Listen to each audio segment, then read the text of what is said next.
going on, everybody? This is David Brooks, the Cadillac Counselor, coming at you to tell you a piece of my mind. And today we have Jaime Brennan, and she stays out in the Mount Airy area, and she comes with her own perspectives. And I tell you, we got a lot of people running, and you need to understand everybody's position so that you can make an educated vote for the education for our children. So it's not about me right now. This is all about Miss Brennan. So can you please introduce yourself to the people?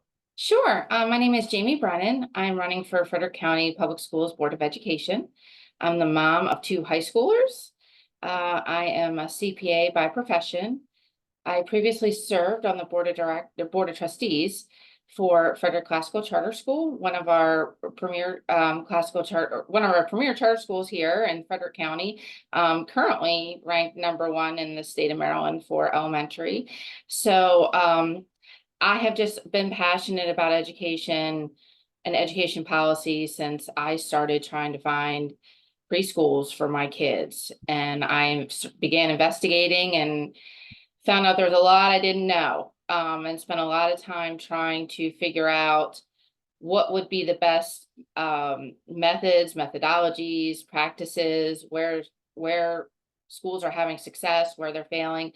And so I brought that to my time on the volunteering prior to joining the board of trustees at Frederick Classical, but then also just, regular life. And now I'd like to bring that to the Board of Education.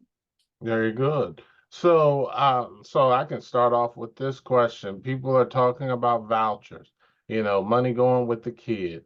Um, what do you feel about this debate, this debatable topic? So I totally believe in school choice and parents having the option to educate their children in an environment that best suits their children. And I think that they're in the best place to know what that is. And I think sometimes that can be a combination of public school, charter schools, private schools, homeschooling with vouchers, some type of a co-op, that sort of thing. I do believe that the money, to the extent that we can, should follow the children, because I believe the parents are in the best possible position to find out what's right for their kids. And that no matter how hard we try, I don't think one option can fit for everybody. And so if our goal is to make sure that kids get what they need, we need to provide as many options as we can. Okay. Um, I've been talking to teachers, and teachers have been saying that there's been I know that the school statute of the 443 has been a big topic. And I've been listening to teachers, and teachers were saying it's starting to get so confusing with kids being referred by uh, whatever name that they want to be called by, in terms of many different options, and a lot of the parents are wanting to kind of be more informed in their children's school life, but the school is kind of making a boundary there. Do you feel that a boundary should be placed between what's going on with the kids and the parents? No, absolutely not. I don't think our schools should be helping or encouraging our kids to keep secrets from their parents. I think that certainly there are instances where a child is absolutely really at risk of abuse or neglect.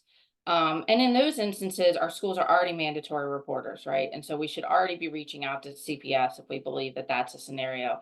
But outside of something, as significant as that, where there's due process and a legal process to intervene appropriately, I just don't think our schools should be getting involved in that, and they should be creating that boundary. I don't think it's healthy for our students or our schools or our teachers. Like you said, you're adding so much extra to them, and just to kind of be dishonest. And I don't feel like our teachers really want to hide things. Most of our teachers, I don't think, really want to hide things. I don't think they want to be put in that middle position. to begin with. Gotcha. Um, Frederick, we need teachers. The people are, there's a debate on classroom sizes. There's debatable topics with why teachers don't want to come to Frederick. Might be due to surrounding counties offering more money. How are you going to go about attracting teachers to Frederick County? Well, I definitely think we need to look at our compensation package as a whole. And I do believe that our teachers are, degreed, educated professionals, and they should be paid in accordance with that. Um, I think our issue regarding teacher pay is stems from a misallocation of resources across the budget as a whole. So, my experience as a CPA, I think what I would really like to tackle is the budget and find those areas as I've worked with clients over the years to find the areas where we're duplicating efforts, where we're, spending on things that are not necessary. We all get in the habit of do it like last year in a budget, and we start with where we were last year. So like let's look at what we really need and reallocate some of those things. And I think that we could free up resources for our teachers. And then also, it is an entire compensation package. But if our teachers are telling us, I'd really rather more cash in my pocket rather than, maybe benefits, everybody weighs that differently. Do we want more cash? Do we want more retirement? Do we want more vacation? Do we want, that's a personal decision. But if we really are losing out teachers because we're not paying more cash, then we need to look at that as well. Okay. Um, let's talk about drugs at the school, and I'll even caveat that with discipline. Um, um, Teachers are especially bus drivers. I've talked to bus drivers. They're pretty much done for the salaries that they're making and the stuff that they have to put up with on the school buses and kids vaping in the bathroom. How would you tackle getting the schools back in order? And I hate to use that word order, but I know what you're saying. I mean, it does feel like our schools have lost a sense of discipline and structure, and our kids are coming. It seems like all around behavior is worse. Just even out in the general public. So I think that we need to start with that administration and find out what policies are directed or implied that might be that might be impacting whether or not teachers, bus drivers feel like they can discipline students. And I also know I've heard from teachers myself where they say, I want to discipline this behavior. Or a bus driver says, like, look, I'm reporting that this is happening on my bus. And I'm not getting any support from administration. Because riding the bus, sometimes you hear it said, oh, the bus is a privilege, you need to behave appropriately to be able to ride the bus. And then when our bus driver is saying, hey, I'm having a problem with a certain student or students, and then administration doesn't take action on that, we're sending the wrong message to our teachers, to our bus drivers, to our support staff. And so we need to figure out why. I know that at some point everybody kind of felt bad about COVID and the stress for the kids, but we're kind of back to regular life now. So holding people to the typical standards we always have, being polite, being basically courteous, not vaping on the bus, like these should not be controversial issues. So I think that we just kind of need to realign our perspectives a little bit. there's a big push and a big wave for special education. I mean, restraints, we've been in the news. I mean, it's just, it's ongoing. Children running outside. It seems like the special education, especially for the schools that have priority to special ed students that have more of the students in their school. How are you going to tackle the special education problem? So, I mean, again, kind of comes back to the resources. We have misallocated, I think, our resources to some degree, and we need to put these resources back into helping our special education, providing more support staff for our special educators, and also better training. Um, our training policy had previously been, kind of train the trainers, where we would send one or two people to training, and they would come back and train everybody else. And I don't think that that's effective. You're playing a game of telephone, as somebody, kind of explained it to me, or, they're phrased it to me. And I agree with that. That by the time it gets all the way down to who needs to hear it, we've diluted how it's supposed to happen. So I think that really providing our people who are working with our special needs students the education and training they need to do their job well is so key. And I think that a lot of those issues would start to resolve themselves if we just invested in the appropriate training for our staff. Okay. How would you go about improving the communication between the schools and the and parents and the community?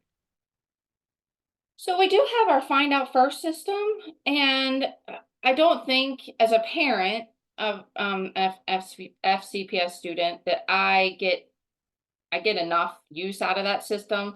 So I'd like to make sure that we're like using that consistently. And I know now that they brought on a new system. I'd like to see how that plays out, but I absolutely think that there should be we should make sure that our communications to our families are consistent, are uniform, and are easily accessible, particularly in, different languages.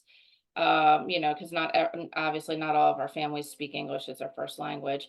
And so we want to remove those kind of barriers to families keeping up with what's going on in their schools. 17 people running. Why should someone vote for you?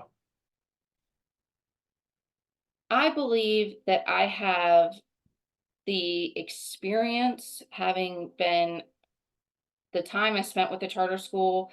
So we went through the process, obviously on a much smaller scale. It was for a school, but we went through the process of curriculum, of staffing, of changing our curriculum, of approving books and materials to be in our schools. Of we worked very closely with the budget process with FCPS to design our own budget because our budget rolled up into the FCPS budget.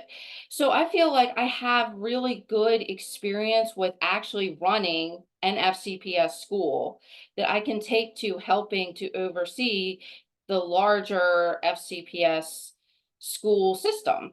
And I think that my experience in the business community, the reality is our budget is going to be almost $1 billion.